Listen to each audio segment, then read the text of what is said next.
observer and observed being separate. This is a great as question, per actually. Drisha. I love it. Okay. Manju, you've put the question very well. It's a good question.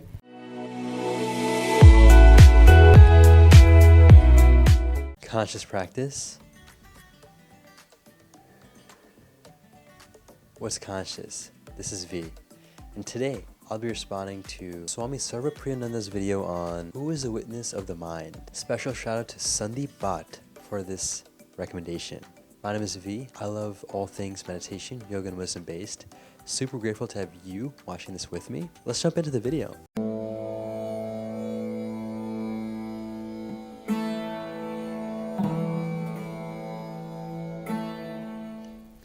We have several questions prompted by your lectures on Drisha Viveka.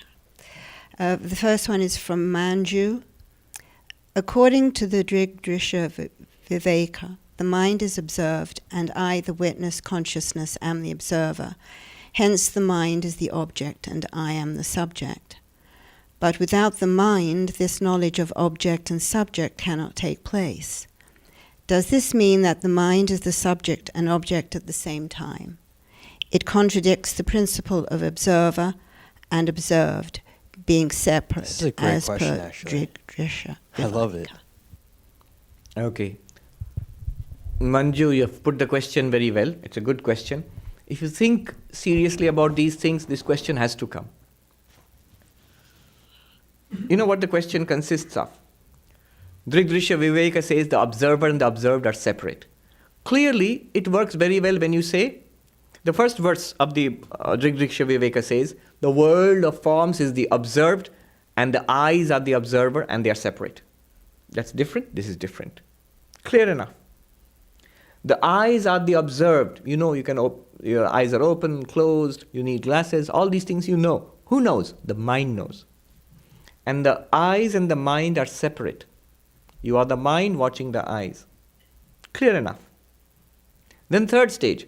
The mind is also the observed. You know when you are happy. You know the misery. You know that you understand. You know that you do not understand. You know that you can remember. You know that you cannot remember. All of the activities of the mind are clearly evident to something within you. So that something is the witness of the mind, and the mind is something separate from the witness. You are the witness of the mind, and through the mind, the witness of the body, and through the mind and the body, witness of the world. Okay, this is what the first verse says. Now here, a discerning person will say, hold on.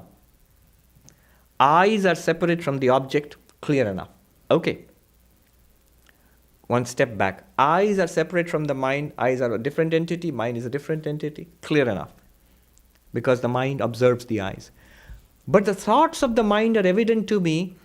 Isn't it the mind itself observing the mind? Why are you saying that there is a witness apart from the mind? Right? That's the question.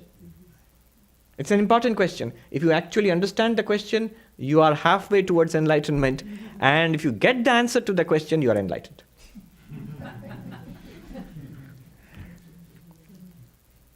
Listen to this carefully.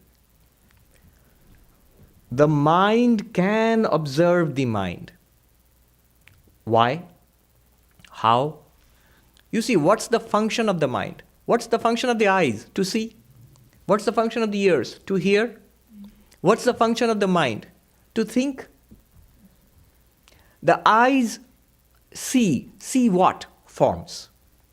The ears are used to hear. Hear what? Sounds. The mind is used to think. Think what? Think about anything. The mind can think about the world. It can think about you. It can think about this place. But the mind can also think about other thoughts. I am so unhappy. Now I am stewing in my own unhappiness. That unhappiness is where? In the mind. And when I reflect upon my unhappiness, mind is thinking about the unhappiness. The mind itself thinks about the unhappiness in the mind. So the one thought is thinking about another thought. Are you with me so far? This is called introspection. It's called introspection. And remember, it's a function, a capacity of the mind. It can think about the world outside. It can think about the mind itself. Mind can think about other parts of the mind. One thought being about another. Thoughts are always about something. That something could be external, it could be internal also. When it is internal, the word you use is introspection. I'm introspecting. I'm looking into the contents of my mind. It is mind-watching mind, clearly. It's one of the functions of the mind. But note that you are not always introspecting. Are you always looking into the contents of your mind? You understand the question? Sometimes you are absorbed in the world. When you are watching an absorbing game, when you are listening to an absorbing talk, you are not looking into the thoughts in your mind. You should be absorbed in the object. And somebody is performing, skilled surgeon is performing a difficult operation for hours together. The mind is completely absorbed in the action. He better not be introspecting. What are my feelings like? Am I watching the breath? No. Keep your mind on the operation. Okay, now we are ready to answer the question. When you are not introspecting, that means when your mind is thinking about something outside, other than your mind, absorbed in something outside. This experience, did you experience it or not? You're not thinking about it, but did you experience it or not? Now there'll be a sound. Did you hear it? Now when you think that I heard it, you're getting a memory and thinking about it. But when you heard it directly, it was a direct conscious experience, right? Were you thinking about it in your mind? No. You heard it directly as a conscious experience. Your mind recognized it as a sound of clapping. And then when you look inside, okay, I remember I just experienced the Swami clapping his hands. That's the mind thinking about another thought. In both these cases, there is experience. Something is experiencing these things. When the mind is looking and thinking about things in the world, it is experienced. By what? When the mind is thinking about another thought, both of these are experienced. By what? Do you see? That one is the witness. That one is not the mind thinking about the mind. Mind thinking about the mind is one capacity of the mind. It's called introspection.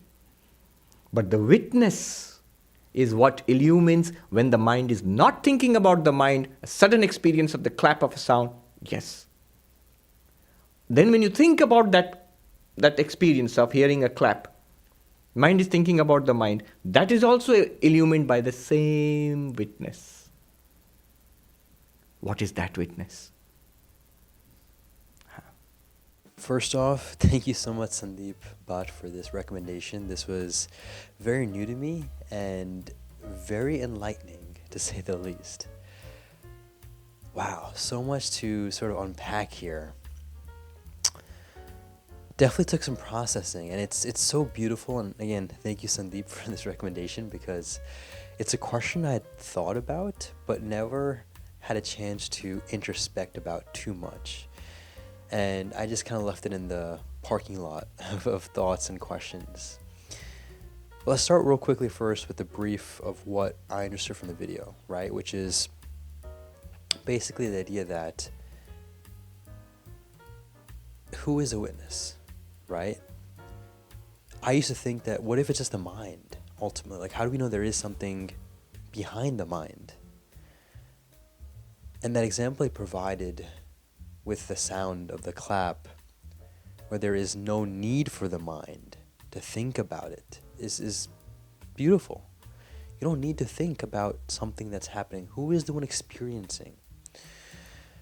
Now you technically could argue, because and that's what Sadhguru says here, it's like these are very intellectual based of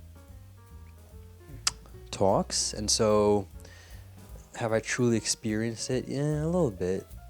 It's definitely more on the conceptual and intellectual side, right? But assuming we take this route, I guess a question could arise, which is, how do we know it's the witness experiencing the clap and not the mind?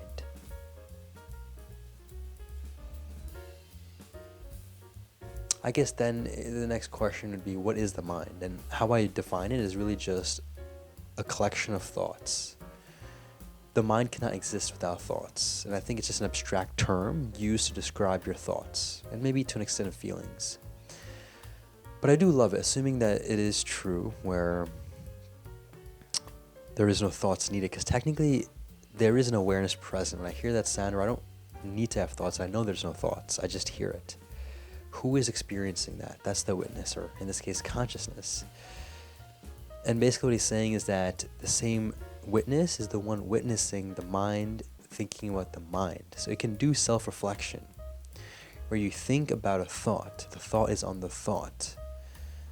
But then who is the one noticing that the thought is thinking about the thought?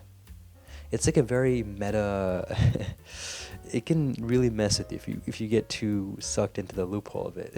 But that is really the summary of it, and I loved it because of the way he provided the analogies of the I, the external world. He broke it down actually in a very logical way, which I really love this perspective. It was very different, and I could definitely connect with it, although the fundamental question still is present, which is, how do we know it's the witness experiencing the sound, not the mind? But then again, I kind of answered my own question there with the whole topic of thoughts and such. But anyways, that's my reflection here. I appreciate you taking this time. Thank you again for this recommendation. I'm opening up the platform to any other recommendations and requests for these wisdom videos, so comment down below any other ones. Also share your views on what I've shared or what the Swami has shared in the comments down below. With that, make this a great day. Take a joyful and stay conscious.